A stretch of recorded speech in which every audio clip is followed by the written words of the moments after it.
progression des apprentissages et cadres d'évaluation enseignement primaire. Le premier outil prescriptif est la progression des apprentissages. La progression des apprentissages au primaire constitue un complément à chaque programme disciplinaire en apportant des précisions sur les connaissances que les élèves doivent acquérir et être capables d'utiliser à chaque année du primaire. Il s'agit d'un outil qui est mis à la disposition des enseignantes et des enseignants pour les aider à planifier leur enseignement et les apprentissages que feront leurs élèves. Place des connaissances dans l'apprentissage. Connaissances et compétences sont appelées à se renforcer mutuellement. D'un côté, les connaissances se consolident à travers leur utilisation. De l'autre, l'exercice des compétences entraîne l'acquisition de nouvelles connaissances. Faire acquérir des connaissances pose toutefois le défi de les rendre utiles et durables, ce qui renvoie à la notion de compétence. En effet, on est véritablement assuré de l'acquisition d'une règle de grammaire, par exemple, que lorsqu'elle est utilisée de façon appropriée, dans des textes et des contextes variés qui vont au-delà de l'exercice répétitif et ciblé. Dans la progression des apprentissages, 3 symboles seront utilisés. Premièrement, la flèche. La flèche indique que l'enseignement doit être planifié de manière à ce que l'élève entreprenne l'apprentissage de cette connaissance au cours de l'année scolaire et le poursuive ou le termine l'année suivante en bénéficiant toujours de l'intervention systématique de la part de l'enseignante ou de l'enseignant. L'étoile, pour sa part, indique que l'enseignement doit être planifié de manière à ce que la majorité des élèves aient terminé l'apprentissage de cette connaissance à la fin de l'année scolaire. L'espace grisé indique que l'enseignement doit être planifié de manière à ce que cette connaissance soit réutilisée au cours de l'année scolaire. Voici un exemple de la progression des apprentissages. La progression est un outil et cette dernière ne remplace pas le programme. Ici, nous pouvons remarquer l'utilisation des 3 symboles: la flèche, l'étoile et la zone grisée.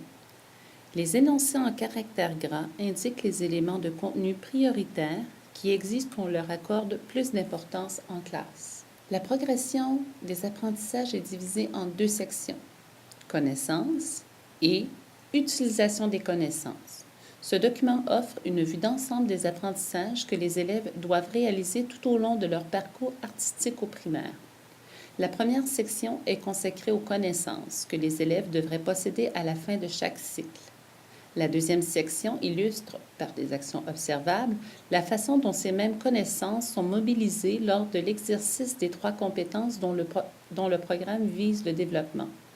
Les verbes d'action utilisés pour les énoncer marquent la progression des apprentissages pour chacune des composantes des compétences, d'un cycle à l'autre et d'une année à l'autre dans chaque cycle. Les programmes d'art du primaire ont été conçus de façon à assurer une progression continue des apprentissages artistiques dans une même discipline, de la première à la 6e année. Une telle continuité n'étant toutefois requise que pour une des 2 disciplines artistiques, il peut arriver que la deuxième ne soit pas enseignée en continuité tout au long du primaire. Dans un tel cas, il importe d'assurer aux élèves une formation en art aussi complète que possible tout en tenant compte de leurs capacités. Par exemple, si le cours de musique est offert au cours d'un cycle seulement, l'enseignante ou l'enseignant s'efforcera d'amener les élèves à acquérir, outre les connaissances propres à ce cycle, les autres qui sont jugées essentielles. Ces connaissances correspondent aux énoncés écrits en caractères gras. En somme, c'est en acquérant progressivement les connaissances précisées dans le présent document que les élèves pourront développer les compétences prévues au programme de musique. Pour les enseignantes et les enseignants, ces tableaux permettront d'offrir aux élèves les conditions préalables au développement des compétences du primaire. Passons maintenant au deuxième outil prescriptif, les cadres d'évaluation. Finalité des cadres d'évaluation: fournir des précisions quant à ce sur quoi porte l'évaluation, mais sans indiquer comment évaluer. S'assurer que l'évaluation se fasse en conformité avec le programme de formation de l'École québécoise. Et enfin, s'assurer de la réduction du nombre de résultats à consigner et à communiquer. Les outils d'évaluation sont au choix de l'enseignant. Le moment et la nature des évaluations devront être résumés dans les normes et modalités de l'école. Voici un portrait avant l'allègement. La compétence 1 comptait 6 critères d'évaluation et un résultat à produire. La compétence 2 comptait pour sa part 5 critères et un résultat à produire également. Avec l'allègement, la compétence 1 et la compétence 2 ont été jumelées. 5 critères d'évaluation ont été retenus. 1 sur la maîtrise des connaissances, 4 sur la mobilisation des connaissances et finalement un critère de rétroaction qui ne doit pas être considéré dans le résultat. Pour la compétence 1 et 2 jumelées, un seul résultat sera à produire. Avant l'allègement, la compétence 3 tenait compte de 4 critères d'évaluation et d'un résultat à produire. Avec l'allègement, la compétence 3 compte 2 critères d'évaluation, un sur la maîtrise des connaissances et l'autre sur la mobilisation des connaissances. Il y aura donc un résultat à produire.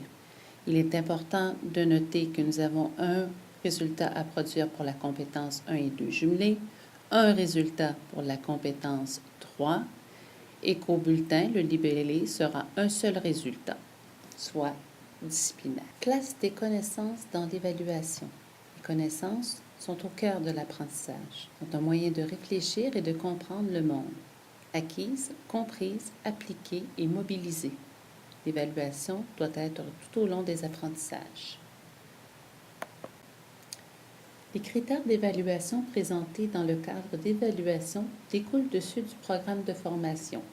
Ils tiennent compte des précisions apportées dans les documents sur la progression des apprentissages quant aux connaissances que les élèves doivent acquérir et mobiliser. La présentation des critères est structurée de façon à simplifier l'évaluation en permettant notamment de réduire le nombre de résultats à consigner et à communiquer dans les bulletins. Rôle de l'enseignant concernant l'évaluation. Choisir les instruments d'évaluation, évaluation constante et périodique des besoins des élèves, mesurer et évaluer, choisir les moyens pour évaluer les apprentissages. Voici les cadres d'évaluation.